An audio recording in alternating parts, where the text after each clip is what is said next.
Hello everyone and welcome back to my channel. In today's video I'll be showing you how I make my wet cassava chips, also known as Bobozi, Abacha Mmiri, Mmiri or wet tapioca chips. Whichever one you want to call it, that is what we're going to be making today. So without any further ado, let's get started.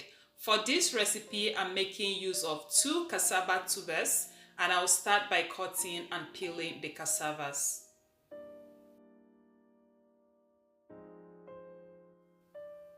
So go ahead and cut the cassavas, then follow the natural lines and peel. I will be cutting mine into 3, but however, you may cut yours according to the length of the cassavas.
So once we are done peeling the cassavas, the next step is to give them a good rinse and then transfer them into a cooking pot.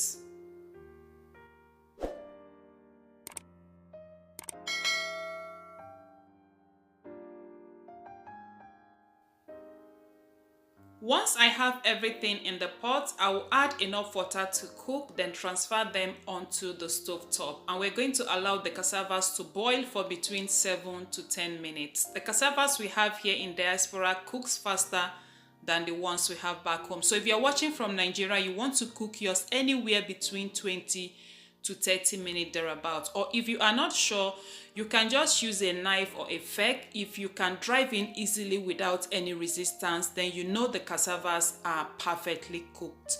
You will also know when they are perfectly cooked because they will change from pure white to off-white. At this point, they are perfectly cooked, so I will take them off the heat. I'm going to be transferring them now into some ice cold water. This water is very chilled from the fridge, and this will help to cool them faster so that we can begin with the slicing process.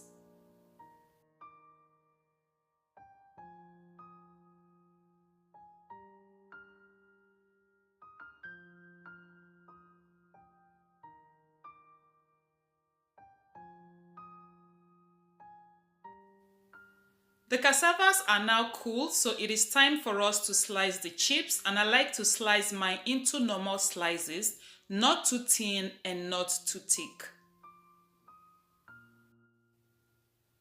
Please, if you're using a sharp knife, be careful so you don't cut yourself, okay? As for me, I know my knife and my knife knows me. So this is more or less the slices I'll be going for, not too thick and not too thin.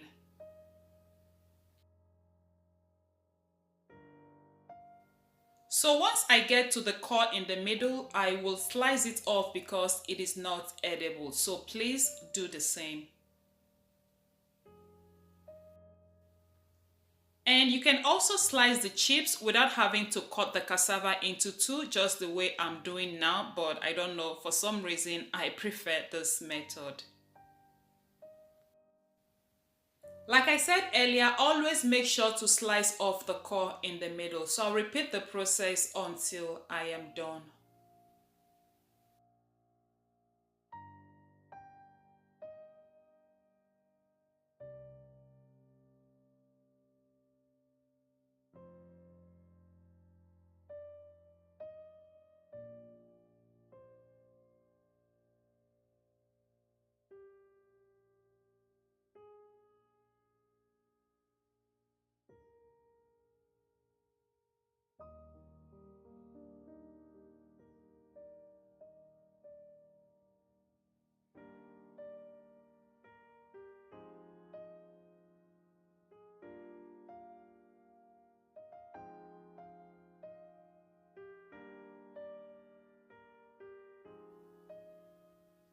Alright, so now I'm done with the slicing process and I drained off that water. So now I am just going to add fresh water to cover up the cassava, and then we are going to cover this up and allow the cassava to sit in the water till the next day.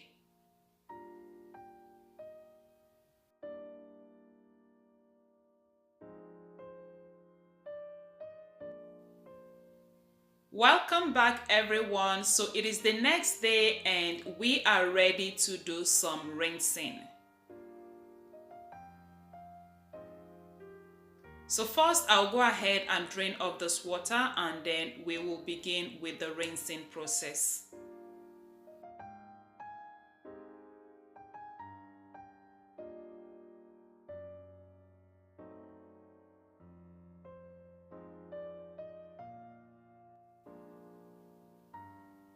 Alright, so to rinse, we are going to scrub the cassava chips in between our palms with care so we don't end up breaking them into pieces. And also as you rinse, you will notice the cassavas are a bit, should I use the word, I don't know, slimy? No, slippery. Yeah, that's the word, slippery. So you will notice the cassavas are slippery. You want to wash them, let's say about 6 to 7 times or until they are no longer slippery. So I'm going to go ahead now. I'll give them a couple of rings, about 6 to 7 times or until I am satisfied. Yeah.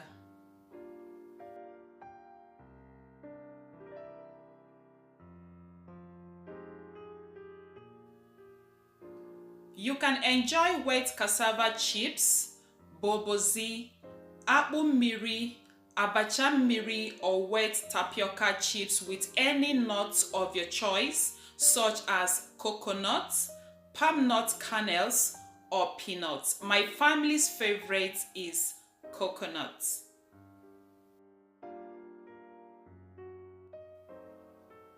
To preserve the cassava chips, transfer them into an airtight container, then pour enough water to cover.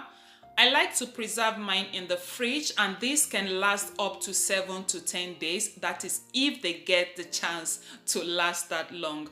Thank you also so much for watching, and if you like this video, please go ahead and click the like button and subscribe if you are not already, and I will see you in my next video. Bye for now.